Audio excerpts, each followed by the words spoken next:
Let's take a deep breath and let's explore safety for the moment. Lights down, and let's have some nice, safe music. Not the kind I played at our last gathering, which I had fun with. I liked it. But some people didn't feel so safe. Let's take a deep breath. And between now and our next gathering, I'm going to ask you to be conscious about safe. Not trying to make things safe because, well, you really can't. You can't make the world around you safe. But I want you to start looking at the things that have caused you to put up the walls, create the barriers, whether it's in a relationship. I know relationships are supposed to be all love and happiness. There's a lot of unsafety there. And you know exactly what I'm talking about. Looking into the things like jobs, your body, as you become more and more conscious of how you've kind of shut down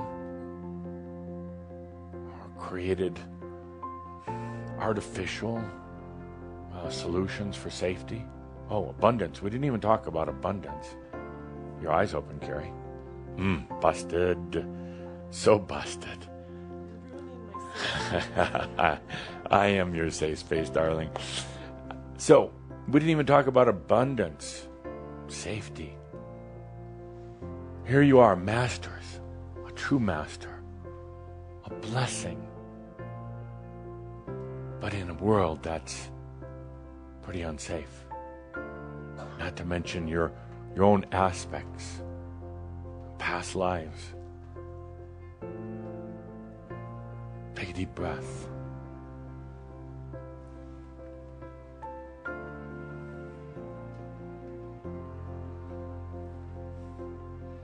Now, this isn't about trying to go and create some little Macchio place of safety that you can go rushing into anytime you're in trouble. Not at all, because that'd be mental. And pretty soon that, too, would become unsafe. We're trying to create this nice little place in your mind, nice little cottage out in the middle of a forest, and it's all Safeville. Pretty soon that would get holes in the roof, infested by termites, cockroaches, and rats, and burned down. So we're not going to do that. Not at all. We're going to take a look, a conscious look at safety. Just to recognize, to realize that here you are, divine being, surrounded by things that are kind of unsafe. Body, your mind, your own mind, unsafe. Starts bringing things into clarity. And start realizing the games that have been played to try to make reality safe. One could say theoretically that a master is safe wherever they are. Well, that's kind of crap. It really is. A master recognizes they might be unsafe. A master recognizes that in this extreme reality called Earth, a lot of unsafe things. Plane engine could drop on this building right now. It could. Yeah, thanks. Thanks for that safe thought, Adamus. Yeah. Probably won't, though. Not because we're going to think positive. Not because we're going to think that we're in some perfect little bubble. Not at all. And we're not going to try to think our way into it, but the fact is that probably not going to happen. Statistically, it's probably not going to happen. Very few engines drop on buildings.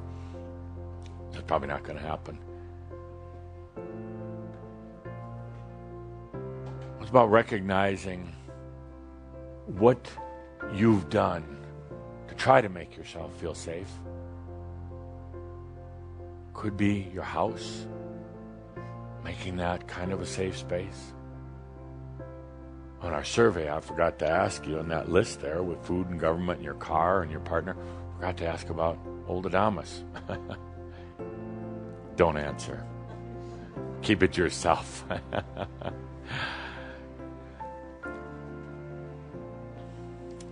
Take a good deep breath.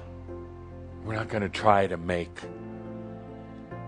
unsafety go away. We're not going to try to create some artificial safeness.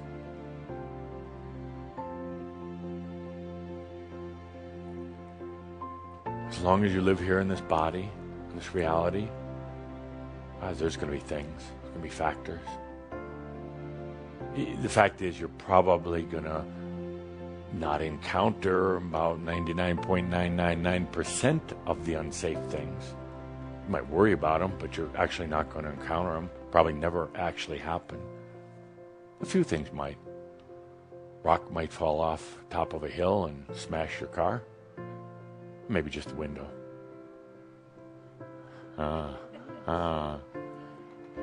But let's talk about the real safety, not the outside world. Let's talk about you, yourself. Not real safe in there. Not a lot of, confidence, I guess. Still carrying around a lot of old vows, old guilts, old issues. They're kind of hardened inside of you. Like pillars of a temple. They've just become kind of the structure within the consciousness. Sure, there's a lot of things you've done wrong, so you think. A lot of that, I will never do such and such again. But they actually do kind of become the mortar and the bricks of your consciousness, stuck in there. It might have served you at one time. That's a long time ago. How can you feel safe when you're still carrying around the past?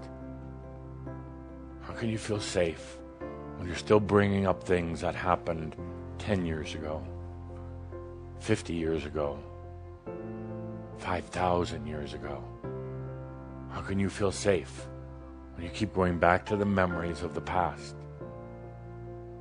How can you feel safe when there's those constant reminders, whether it's from your aspects, from your mind, or even from your heart, about what you did wrong, failures, hurts to others, judgments about the way you raised your children, lies that you told to other people because it was more convenient than telling the truth? How can you feel safe when you're still carrying around those things? Makes the outside world look pretty safe in comparison, actually. How can you feel safe when you really record those failures? And those are the tapes that play when you're trying to do something new, creative, fun. But you have these tapes playing from the past. I failed at this. It's not safe in there. Not safe. When the mortar, all the bricks of your consciousness,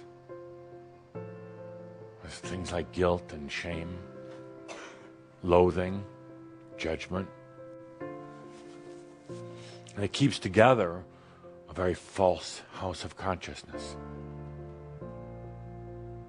I say, but if I take away that mortar, all the walls are going to come tumbling down, and we couldn't have that happen now, could we? What would happen to me then? Plus, you're invested in all the bricks and the mortars of your human consciousness. So you just keep adding more bricks and more mortar, hoping that someday this craziness will end.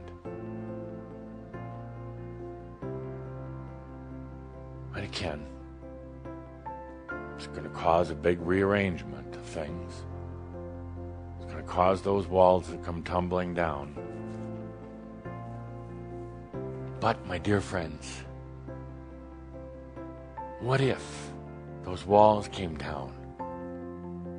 Even if they come tumbling down, a tremendous implosion, dust, debris everywhere. But when that dust and debris cleared, there were no more walls, no more prisons, no more fears, no more feeling unsafe. What if beyond these old walls and bricks of consciousness was a true freedom of the I am? Even in an unsafe world, but no longer unsafe within yourself.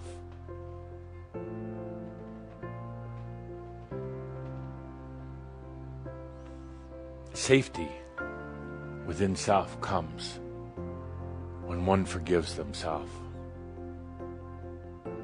Safety within yourself comes when one forgives themselves.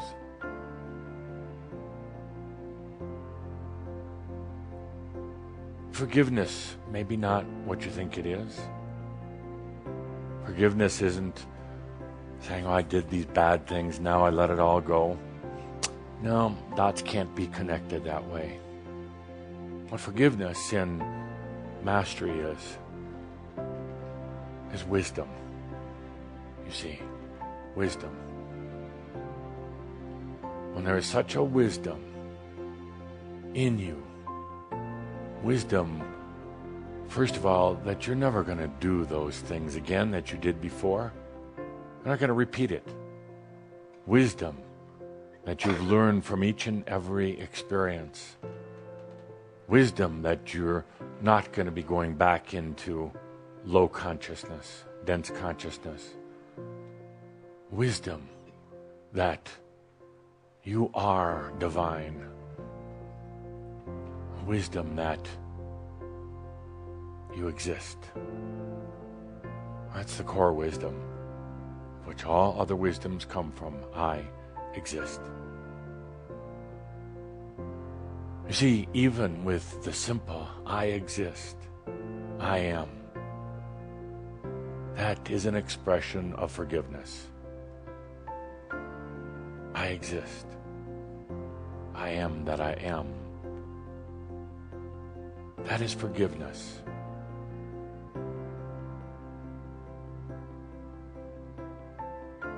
That is freeing yourself of the guilt, shame, judgment, criticism.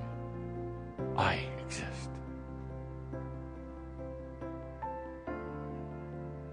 That is the forgiveness.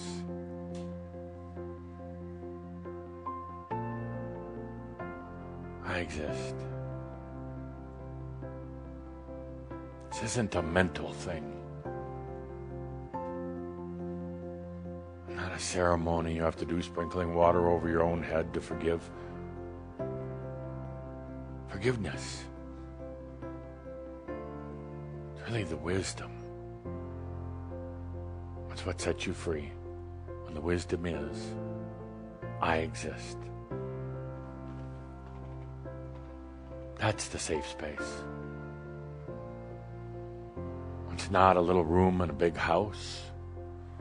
It's not a little thought that you can run back to and try to repeat to yourself. It's a feeling. It's a reality. It's a knowingness.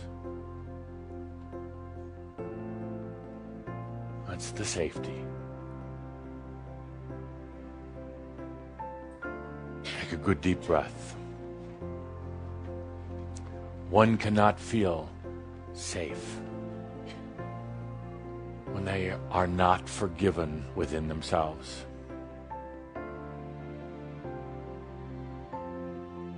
No, you'll still be running and hiding without that forgiveness. You'll still be making up more and more macchio. keeping yourself overly busy and occupied.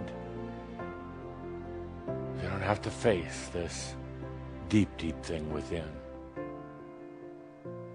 The forgiveness, the wisdom,